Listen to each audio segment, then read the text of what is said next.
আচ্ছা, তাহলে 10 ধারার যে ব্যাপারটা আমরা দেখতেছি, মানে দখলের অধিকারী ব্যক্তি, যে মামলা করবে দখলের অধিকারী ব্যক্তি কোন পদ্ধতি অনুযায়ী?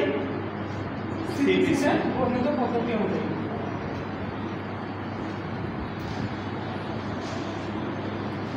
অস্থাবর সম্পত্তি মামলা হয়? হ্যাঁ, অবশ্যই হয়।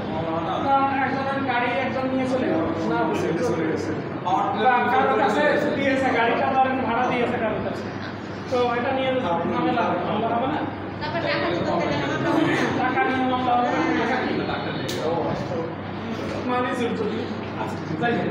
দখলের অধিকারী ব্যক্তি কি সিপিসি এর বর্ণিত পদ্ধতি অনুযায়ী দখল কোনো সম্পত্তির দখল পুনরুদ্ধার করতে পারবে। আচ্ছা, এখন এখানে 2 নম্বর ব্যাখ্যাটা একটা সুন্দর কথা বলতে দেখেন, সম্পত্তির বর্তমান দখলের জন্য অস্থায়ী বা বিশেষ অধিকারী এই ধারাতে মামলা উপযুক্ত মোকদ্দমাকে সমর্থনের জন্য প্রতিষ্ঠা। এর মানে এটা বলছে যে ডাজেন্ট ম্যাটার ওই ব্যক্তি মালিক কিনা, বর্তমান সময়ে সে দখলের অধিকারী কিনা, এটাই হচ্ছে ফ্যাক্ট। হ্যাঁ, এখানে কিন্তু আমি মালিক লিখি নাই, কি লিখছি? দখলের অধিকারী ব্যক্তি মামলা করতে পারে। কি রকম ব্যাপারটা? এরকম যে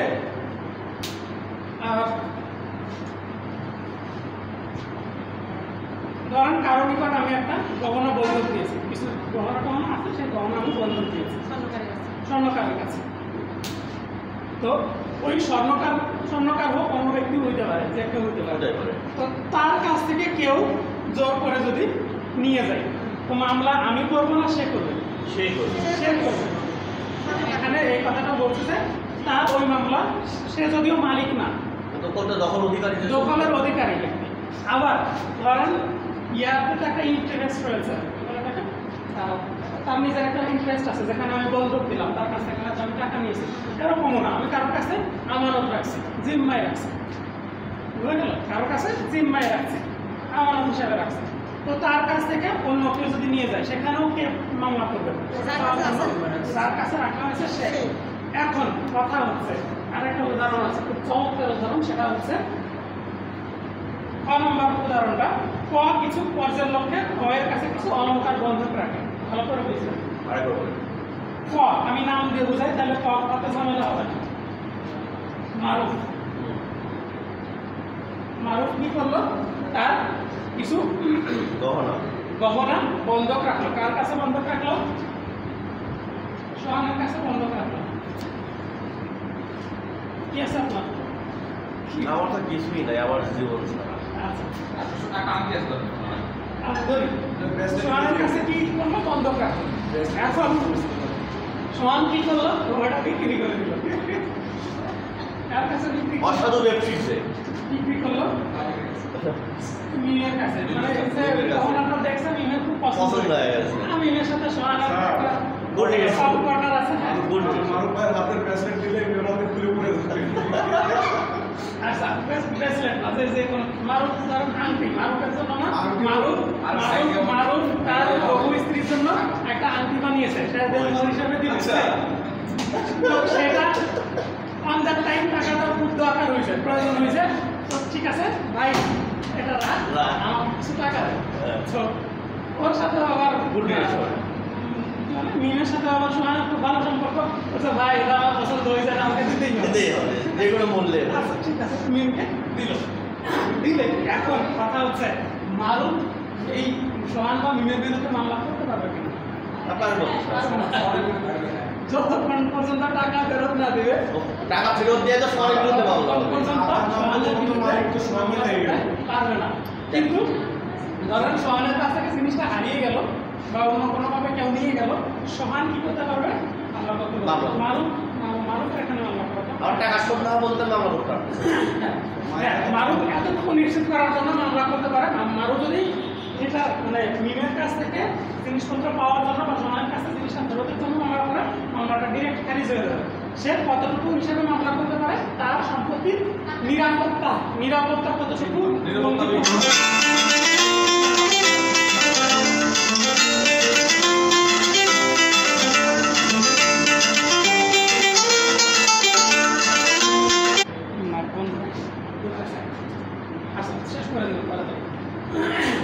সেটা হচ্ছে মারুফ সোহান বিন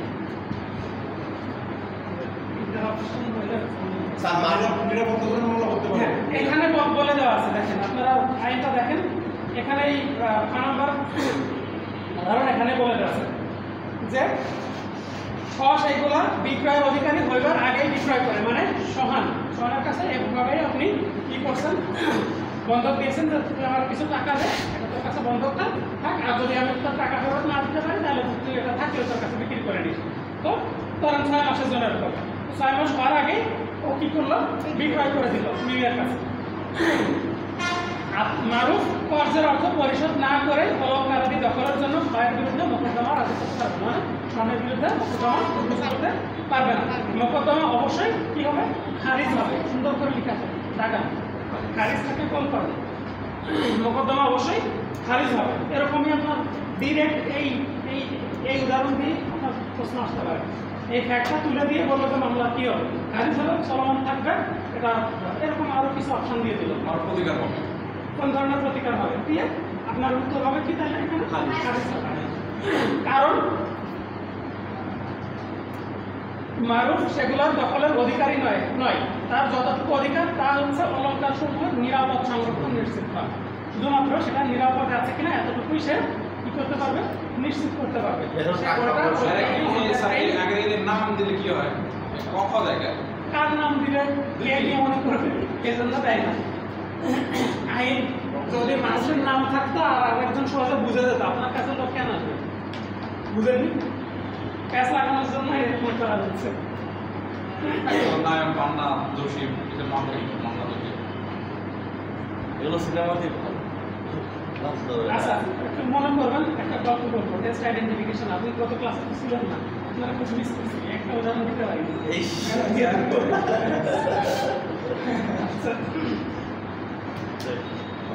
আচ্ছা তার মানে এখানে যেটা বুঝলাম আমরা যে কে মামলা করতে পারবে, ডাজেন্ট ম্যাটার তার মালিকানা আছে কিনা, অন দ্যাট টাইম সে দখলের অধিকারী কিনা সেই।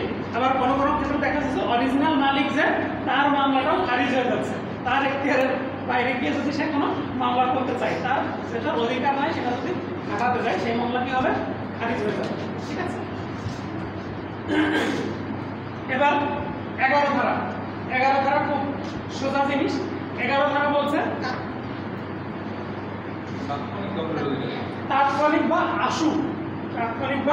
আশু দখলের অধিকারী, আশু বলতে তৎক্ষণাৎ ওই সময় আশু দখলের অধিকারী ব্যক্তির বরাবর অর্পণের ব্যাপারে দখলকারী ব্যক্তির স্বত্বাধিকারী ছাড়া দখলকারী ব্যক্তির দায় দায়িত্ব, যে ব্যক্তি দখলে আছে, বর্তমানে দখলে আছে, তার কি দায় দায়িত্ব আছে, স্বত্বাধিকারী মানে যে অরিজিনাল যে মালিক তার প্রতি কি দায় দায়িত্ব আছে, সেই দায় দায়িত্ব হিসাবে তুমি এগুলো কথা বলছেন। প্রথম বলছে অস্থাবর সম্পত্তির কোনো বিশেষ অংশের নিয়ন্ত্রণকারী বা দখলকারী ব্যক্তিকে, অর্থাৎ আমরা ধরে নিই দখলকারী ব্যক্তি, যে ব্যক্তি দখলে আছে সেই ব্যক্তি কি করবে, যে সম্পত্তির মালিক সে নিজে না অন্য কোনোভাবে আছে, নিম্ন বর্ণিত যে কোনো ক্ষেত্রে আশু দখলের অধিকারী ব্যক্তির বরাবরতা অর্পণের লক্ষ্যে সুনির্দিষ্টভাবে বাধ্য করা যাবে, মানে যে ব্যক্তি দখলে আছে সেই ব্যক্তি মূল মালিক নয়, যে মূল মালিক বা দখলের অধিকারী তাকে যত দ্রুত সম্ভব ফেরত দিবে, যদি সে দাবি করে তৎক্ষণাৎ তাকে ফেরত দিতে হবে। আসুন তৎক্ষণাৎই যে ব্যক্তি ওটা দখলের অধিকারী তাকে ফেরত দিতে হবে। কে ফেরত দিবে, যার ওটাতে কোনো মালিকানা নাই, কোনো সত্ত্ব নাই, সে কি হিসাবে আছে, হয় জিম্মাদার হিসাবে আছে অথবা অসাধুভাবে আছে। উদাহরণ হিসাবে দেখেন, তো আগে 4টা কন্ডিশন আছে। কোন 4টা কন্ডিশন?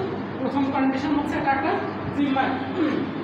জিম্মার অন্তর্ভুক্ত হয়ে যাবে, তার মানে যার কাছে সম্পত্তিটা বর্তমানে আছে সে হচ্ছে যার সম্পত্তি তার জিম্মাদার। ব্যাপারটা কিরকম, আমার সম্পত্তি আমি আপনার কাছে জিম্মা রাখলাম, এখন আমি চাওয়া মাত্রই আপনাকে ওটা ফেরত দিতে হবে, আপনি মানে চাহিদা মাত্র, ঠিক আছে, আমি চাহিদা মাত্র আপনি দিতে বাধ্য থাকবেন। আচ্ছা, খ নম্বর বলছে যে ক্ষেত্রে দাবিকৃত বস্তুর প্রতি টাকার মাধ্যমে ক্ষতিপূরণ দেওয়া সম্ভব নয়, টাকার মাধ্যমে ক্ষতিপূরণ দেওয়া সম্ভব নয়। একটা এমন একটা জিনিস আপনার কাছে রাখা আছে বা আপনার কাছে আছে যেটা মূল্য দিয়ে হিসাব করা পসিবল না। ধরেন এটা আমার মায়ের শেষ স্মৃতি হিসাবে একটা কোনো অর্নামেন্ট আছে, তো এটা আপনার কাছে আছে, যে কোনোভাবে থাকতে পারে, এটা আপনার কাছে আমানত হিসাবে পেয়েছেন যে কোনোভাবে, এটা আমি দাবি করার সাথে সাথে ওটা আমাকে ফেরত দিতে হবে। তারপরে গ নম্বর বলছে ক্ষতির, এটা যদি না পাওয়া যায় তাহলে যথার্থ ক্ষতির পরিমাণ নির্ণয় করা দুঃসাধ্য হবে। এই ব্যাপারটাই আমরা বলি যে এটা কিসের একটা ক্ষতি হলো, একটা অ্যাফেকশনের একটা ক্ষতি, কেন ইনজুরি, যে আমার মানে ভালো লাগা ভালোবাসার জায়গা একটা, সেই জায়গা থেকে কিছু একটা আমি পাচ্ছি না, তো এটা তো আসলে নির্ণয় করা সম্ভব নয় কতটুকু ক্ষতি হলো। অ্যাজ এ রেজাল্ট এটা সাথে সাথে কার্যকর হবে, সুনির্দিষ্টভাবে কার্যকর হবে। গ নম্বর, যেহেতু দাবিকৃত বস্তু দখল দাবিদারের কাছ থেকে অন্যায়ভাবে হস্তান্তর করা হয়েছে, সেক্ষেত্রে হস্তান্তরটা হয়েছে অন্যায়কৃতভাবে। আমি বললাম যে প্রথম কথা বলছে জিম্মা, আর লাস্টের কথা বলছে অন্যায়কৃতভাবে। এই দুটো হচ্ছে কিভাবে অন্য ব্যক্তি দখল পেল, ঠিক আছে, অন্য ব্যক্তি দখল পেল, এই ক এবং ভয়ের মাধ্যমে দেখানো হয়েছে। আর মাঝের দুটোটা বলছে কন্ডিশন, কোন কোন কন্ডিশনে, যে ক্ষেত্রে এটা ক্ষতিপূরণ নিরূপণ করা সম্ভব নয়, মূল্য দ্বারা মূল্যায়ন করা সম্ভব নয়, ঠিক আছে। এই সমস্ত ক্ষেত্রে চাহিদা মাত্রা দিতে বাধ্য থাকবে, এরকম বলা আছে। উদাহরণ দেওয়া আছে, মারুফ ইউরোপে গমনের প্রাককালে তার সমস্ত আসবাবপত্র তার অনুপস্থিতিকালীন সময়ের জন্য এজেন্ট হিসাবে তন্ময়ের জিম্মায় রেখে যায়। তন্ময় তাহলে কি? তন্ময় হচ্ছে জিম্মাদার। ক ক্ষয়ের প্রাধিকার ছাড়াই, তার মানে মারুফের কোনো অধিকার ছাড়াই তন্ময় কি করলো, অন্য আরেকজনের কাছে, সাখাওয়াতের কাছে, আজকের কাছে কি করলো, এই জিনিসটাকে বন্ধক রাখলো এবং তা বিক্রয়ের নিমিত্তে বিজ্ঞাপন প্রদান করলো। এই সময়ে কি করা যেতে পারে? মারুফ গিয়ে তন্ময়কে বাধ্য করতে পারে যে আপনার কাছে যা আছে আমার সব ফেরত দেন এখনই, এই মুহূর্তে, ঠিক আছে। তার মানে কি একটা জিম্মা ভেঙে যাওয়ার পর্যায়ে চলে গেছে, একটা আমানত চলেছে, ওই সময়টা কি করা যাবে, আসুক দখলের জন্য মামলা করা যেতে পারে। ওর কাছে রয়েছে, ওর ইচ্ছা এখন কি করবে, বাদাম খাবে নাকি কি করবে। আচ্ছা, তারপরে আরেকটা কথা আছে, মারেন কার কথা বলবো, বলেন, আমার কথাই বলেন। পুরনো জিনিসপত্র আছে কার কাছে আপনাদের? ধরেন বহু পুরানো জিনিস ইসে দেখা যায়, যেটা ওই যে ইন্ডিয়ান সিনেমা দেখা যায়। আমার বাড়িতে একটা খরম, আমার হচ্ছে যে দাদার পায়ের খরম। আচ্ছা আচ্ছা, ঠিক আছে, দাদার পায়ের খরম, সেটা হচ্ছে এরকম কি হইল, আরো কাছে দখলে আছে, হতে পারে সেটা জিম্মার অন্তর্ভুক্ত হতে পারে, সে চুরি করে পেয়েছে, যে কোনোভাবে পেতে পারে, তো তাকে বাধ্য করা যাবে অনেক টাইম ওটা ফেরত দেওয়ার জন্য।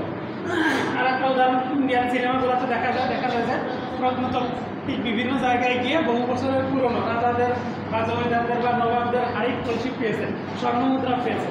আপনারা দেখছেন না, অনেকগুলো পর্ব আছে, ফেলুদা আছে, তারপরে সিনেমাই তো আছে স্যার, সিনেমাই তো আছে। কি সিনেমা আছে? ফেলুদা তো সিনেমা বা সিরিজ হিসাবে আসছে, তারপরে রিসেন্টলি বেশ কিছু আসছে, নামগুলো ভুলে গেছি, কর্ণের কিছু একটা এরকম কি নাম আছে, তো যাই হোক, পুরনো মূর্তি পাওয়া গেছে, এরকম জিনিসপত্র পাওয়া গিয়ে থাকলে যারা ওইটা দখলের অধিকারী ব্যক্তি, তার মানে কারণ যাদের সম্পত্তিতে পাওয়া গেছে বা যাদের পৈতৃক সূত্রে পাওয়া গেছে জিনিসটা, তাদেরকে দিতে বাধ্য করা যাবে। এটা তো টাকা দিয়ে বিচার করা সম্ভব নয়, মূল্যায়ন করা সম্ভব নয়, অমূল্য সম্পদ। হ্যাঁ, একই সাথে এটা হারিয়ে গেলে কি পরিমাণ ক্ষতি হবে সেটাও নির্ণয় করা সম্ভব নয়। এটার সাথে জড়িত থাকতে পারে বংশের মান মর্যাদা, জড়িত থাকতে পারে, হ্যাঁ। তো তারপরে একটা তলোয়ার হতে পারে, মুঘল আমলের একটা তলোয়ার, আমার পৈতৃক সূত্রে আমি বই নিয়ে আসছি, বাংলাদেশের কি একজন আছে নবাব সিরাজউদ্দৌলা বংশধর, এরকম তার যে জিনিসপত্রগুলো ওটা যদি অন্য কেউ দখল করে নেয় সেটা ক্লেম করতে পারবে তৎক্ষণাৎ দখলের জন্য। আর একটা উদাহরণ দেওয়া আছে, একজন মৃত চিত্রকরের একটি চিত্র একজোড়া দুষ্প্রাপ্য চীনামাটির কারুকার্য, এটা সব থেকে বেশিবার পরীক্ষাতে আসছে এই প্রশ্নটা। কারুকার্য খচিত পাত্রের অধিকারী, কিন্তু সেগুলো ক্ষয়ের দখলে রয়েছে, অন্য জিনিসগুলো অত্যন্ত বৈশিষ্ট্যপূর্ণ এবং তার বাজার দাম নির্ণয় করা দুঃসাধ্য। ক্ষয়ের কাছে জিনিসগুলো অপরের নিমিত্তে ক্ষয়কে বাধ্য করা যেতে পারে, তার মানে তার যে অরিজিনাল মালিক, যে ব্যক্তি বা বংশের সাথে এগুলা কানেক্টেড, সে ব্যক্তি ওটার জন্য ক্লেম করতে পারবে এবং ওই পক্ষ দিতে বাধ্য থাকবে। এই হচ্ছে 11 ধারা, এই নিয়ে আলোচনা করা হয়েছে। তাহলে 9, 10, 11, 12, 8, 9, 10, 11 আমরা একটু সামারি করি। 8 দেখলাম বিভিন্ন শর্ত এবং দখলের অধিকারী ব্যক্তিরা তাদের শর্ত অনুসারে মামলা করতে পারবে দখল পুনরুদ্ধারের জন্য। 9 দেখলাম শুধুমাত্র দখল উচ্ছেদ হয়েছে অন্যায়ভাবে, সে ব্যক্তির হচ্ছে সম্মতি ব্যতীত এবং আইনগত পন্থা ব্যতীত বললাম দখলচ্যুত হয়েছে, তাকে মানে সে দখল পুনরুদ্ধারের জন্য মামলা করতে পারবে। এখানে শর্ত এস্টাবলিশ করা দরকার নেই। আচ্ছা, এরপরে আছে 10 ধারা। 10 ধারাতে দেখলাম যে ব্যক্তি জিম্মাদার থাকবে কোনো একটা সম্পত্তি, মানে বর্তমান দখলের অধিকারী কোনো ব্যক্তি, সে ব্যক্তি অন্য যে কোনো কারোর বিরুদ্ধে যার দখলে রয়েছে বা কোনো কারো হস্তগত হয়ে গেলে তার বিরুদ্ধে মামলা করতে পারবে, সেটা পুনরুদ্ধার করার জন্য। এটা কোন সম্পত্তির ক্ষেত্রে? অস্থাবর সম্পত্তির ক্ষেত্রে।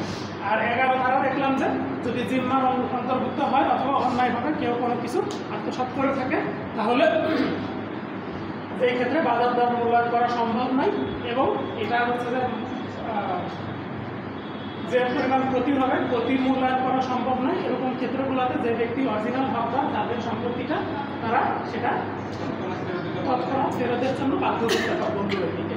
এই হচ্ছে মোটামুটি আজকে যে 4টা ধারা করলাম সেই 9 ধারাটা দেখি 42 ধারা যুক্ত করতে হয় না? 9 ধারার ক্ষেত্রে 42 ধারা যুক্ত করার প্রয়োজন নাই। হ্যাঁ, একটা জায়গায় হতে পারে, একটা ঘোষণা হইতে পারে যে একটা ঘোষণা আসতে পারে, মানে যে কোনো ঘোষণা আসলে সেটা হচ্ছে 42 ধারায় যাবে। তো 9 ধারায় যে মামলা করলো সে এটা ঘোষণা করে দিই, এটা ঘোষণা চাইতে পারে যে এইখানে তার দখল রয়েছে, তার দখল ঘোষণা সহ তার যে দখল আছে সেইটা ঘোষণা সহ তাকে আবার তার পুনরুদ্ধার করে দেয়, করতে পারে।